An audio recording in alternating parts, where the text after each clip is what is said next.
Show me minorities that were discriminated against in the WWE, and then tell me how they were discriminated against. Okay. I mean, seriously, we talk about these things, but like 3 Mexicans coming out on a lawnmower, that's not stereotypically. How long ago was that? How long ago was that? Shit. You asked for an example. Conan, you did ask for a date. What I'm talking about in the culture today. How about the shit? Okay, when New Day first came out, they looked like a bunch of J-Brones. Joe, what was their gimmick when they first came out? Like they were gospel singers and shit? Yeah, even before the gospel singers, it seemed like they were going to turn them into that kind of nation of domination, like black militant kind of group. That was their initial. Okay, but then I say, okay, is it racist how much money they're making and how over they are? They got themselves. You're pointing out something. You're using examples of racism where it's a point. It's like, well, this is actually not racism because they got over. Now that wasn't racist because they got over in spite of that bullshit. But how about? I mean, look at the champions, for example. Let's look at the women champions and even the male, the heavyweight champions. Okay. I feel like there's a consistent pattern with Vince where he doesn't believe that an ethnic person could be on a very consistent level, which I mean years, be their top person. Well, nobody is. Well, they did that with The Rock. That's about the only There's multiple minority guys that have been champions for an extended period of time. No, not Eddie Guerrero, Booker T, The Rock. I mean, but then they were based on what is the common denominator with those three guys? Wait, Booker T their was talent level. Here's the thing that Vince McMahon with racism in professional wrestling. Show me a professional wrestler whose talent was superlative that was held down because of the color of his skin or his ethnicity. Show me that person. Well, I mean, this was a different time for women, but I will say they never used me to my abilities. They actually in my total. That's true. Okay. Like I would be booked on house shows as a guest host, where I was throwing out T-shirts and giving guest trivia.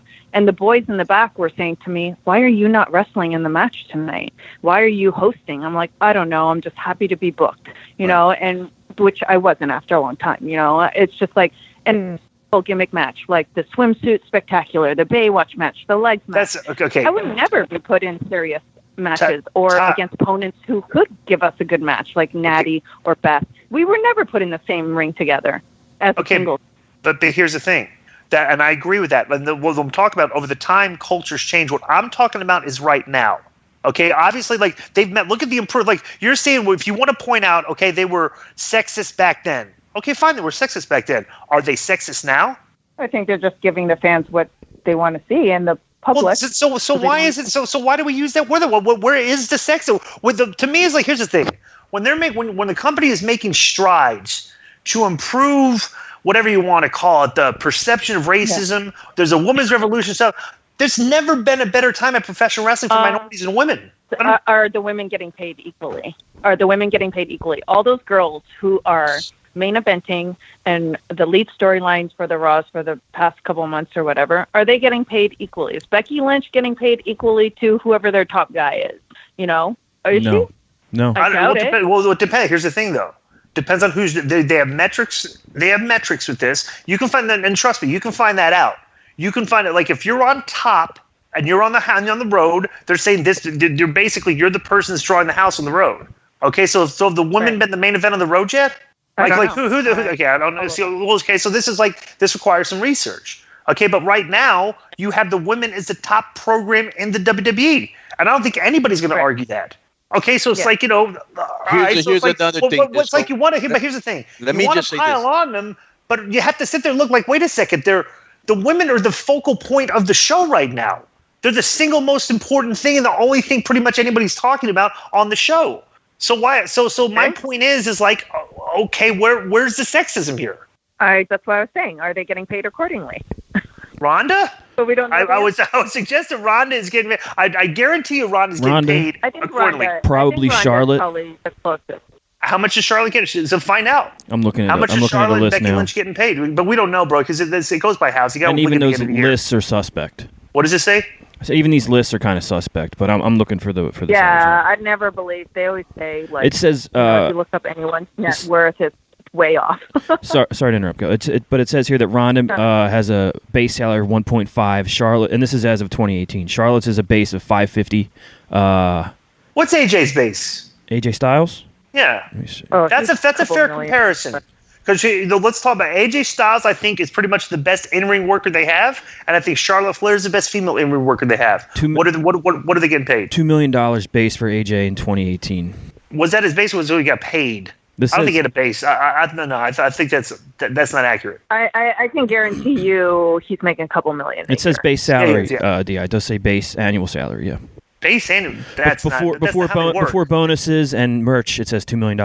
Yeah, I don't know if that. Who wrote this article? Is that Forbes? This is Forbes. It is Forbes. See, Forbes, I think, has it wrong. I don't think they have the. I don't think actually getting it. Right. Check this out. They talk about what they made at the end of the year, but that's not like I don't think when they use the word salary, AJ, they're not doing guarantees. According to Forbes, AJ with everything, which is his downside, merch, whatever, 3.5. Right. Yep. Oh wow, he made $1 million more than he did the year before. Yeah. Yeah, 2017 was 2.5. Then how much is Charlotte? Forbes has the top paid talents, and Charlotte's not on the list. So it has the top 10, and there's not a woman. What woman is on the list? I believe Rhonda. What? How much? No, you know what? She's not even on this. Right. But on that other list, she was listed as the top woman. I believe it was $1 million downside. Mm-hmm. So that sounds about right. That's interesting. Well, here's the thing. Do you think who draws more people, AJ Styles or Charlotte Flair? I think that's the whole thing with this. How much does Charlotte Flair make? It said Charlotte made $550,000 downside. The only way women professional wrestling was always never really looked at as like a big deal and stuff and thing, but until because WCW we didn't really have a women's division, all right? Right. So the women kind of were started off on the wrong foot because basically it was a male dominated business. As women have gotten in, gradually, they basically just gotten paid whatever Vince McMahon wants to pay them. Because they have not operated in a culture yet where they had a competitive product that they could have basically negotiated their what they make with. You know what I'm saying? Like if WCW had a women's revolution at the same time the WWE had a women's revolution, the women will have options of going back and forth and they get more money because you would have competition. Somebody would want to take them away from you. I don't think until the women can basically have another product to compete with where they can use as negotiating option. I don't think we'll ever really. I don't think they'll even have a baseline of what they're worth yet. You know what I'm saying? They're in the same boat. What do you mean? What the men have, they can. Okay, I'm not saying anything's competition right now, obviously, but right. When AEW came around, they've already signed a couple of people and they're offering good money, from what I'm hearing. There's still other offers out there, so why couldn't a woman be just as valuable as a man? I don't understand your point. And I've never said that. Okay, but I'm just saying, here's a perfect example. What was Sable getting paid? I wonder. Back in the day, because Sable was just, but she was a top. She was one of their top draws for TV ratings and stuff. But she wasn't really doing. She wasn't really. I mean, they made her wrestle eventually, but she wasn't really. They weren't there to see her wrestle, so right. They weren't there to see her wrestle. Why make her wrestle? But here's another thing that I was thinking about, Disco. Another actual thing where you can see sometimes, and I don't know what else you would call it because you can't say we're underqualified or not qualified, is what type of, what Latinos or women besides Stephanie McMahon are you seeing in positions of power backstage? You know what I'm saying? I don't see no agents, no producers, no executives that are Latinos or black or African Americans, or I don't even know if there's any women executives back there. Just Dana Warrior joined the creative team. Oh, yeah. Yeah. Oh, executives? What do you mean by executive? You mean just in the office? Yeah, high-level executives, whether it's, what Hispanics do you see there that are in any positions of power behind the scenes? But Conan, how many positions of power are there? Women. Here's a position of power. You're in a position of power. Right, but I mostly work in Mexico. Okay, but it's not but you're working a position of power. There's only a certain amount of positions of power in all the wrestling companies. Just because WWE doesn't have I'll give you another example. I'll give you another example. And I'm just talking Latinos. They're 18% of the United States population, right? What percentage are they professional wrestlers in WWE, though? That's what I'm saying. Do you see that? Bro, that's not the point. So what you're saying is that you want to paint the talent pool in professional wrestling by their ethnicity and whether they're male or female, and just put a bunch of them on the show based on their gender and their thing, not on their talent level. Is that what you want to do? Talent, you jackass. Bro, this is a different product. It's based on your skill level. Okay, when you're a performer, that. But do you not see WWE? Let's take gender. Gender is a perfect example. Jinder was massively pushed when he came back, right? Like a couple months after he came back. Yeah. Because they wanted to do something with India. Right. And now what's he doing now? I mean, they obviously believe, and apparently he's really good. I mean, I haven't watched him in the past couple of years, but from what I'm hearing from other people, they're like, he's a good worker, and they massively pushed him to top guy status, did the India thing, and now it's done. give me an underrated female wrestler that you're a fan of right now that a year from now is going to be elevated just based on talent alone. Underrated wrestler that's going to be one right now like you watch. I don't watch a lot of the women's stuff. I know the good ones when I see them, and I know I know when they're not good. All right, you show me one that's off people's radar. In any company that you think is going to be a future star. Well, I mean, I don't know for sure because I have not seen her wrestle live. But for me, when I see a new face on because I like to look at who's out there on the independent scene.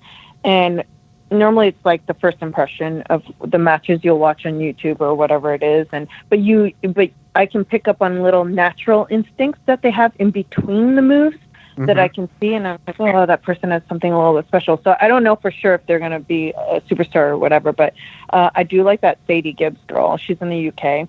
She did a little bit of work in Stardom, and everyone started just tweeting me about her. All of a sudden, I guess there's highlights of her doing stuff, and she can do stuff I've never seen. But for me, the flippity doodah stuff, it can impress me if I've never seen it before, but it's not what's the most important. So I watched her stuff on YouTube, and I was like, oh, you know what?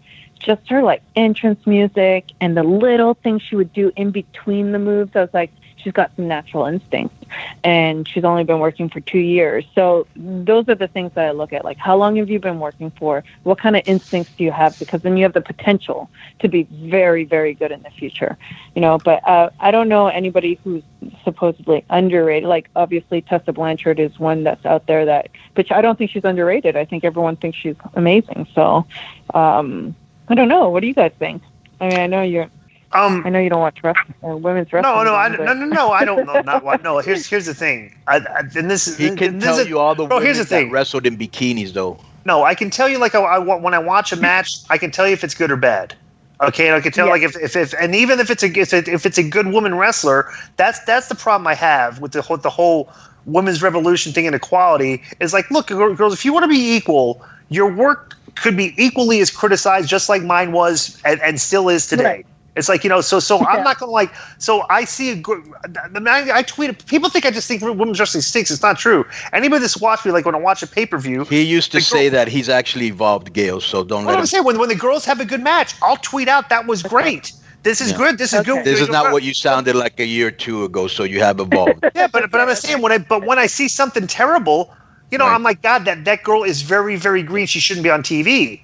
And sometimes oh, well, you're just being misogynistic. It's like, no, I've trained men and women wrestlers a bit at age. Like, I know how to wrestle. And I know some of the girls are not good enough and one of the girls that are good enough. And I just think, right now there's some girls on TV that are getting more TV time than they should because they're just not good enough to be stuck out there for 8 to 10 minute matches. I think they get exposed, and I don't think people bring it up because it's a women's revolution and don't want to be criticized for being like, oh, you're just hating on the women.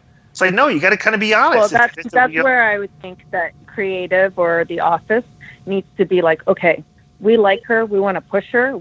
If I know she's going to be exposed after 4 minutes, then you keep it to a 4-minute match until she proves herself. Then you can expand the time. But that's the way I would handle it.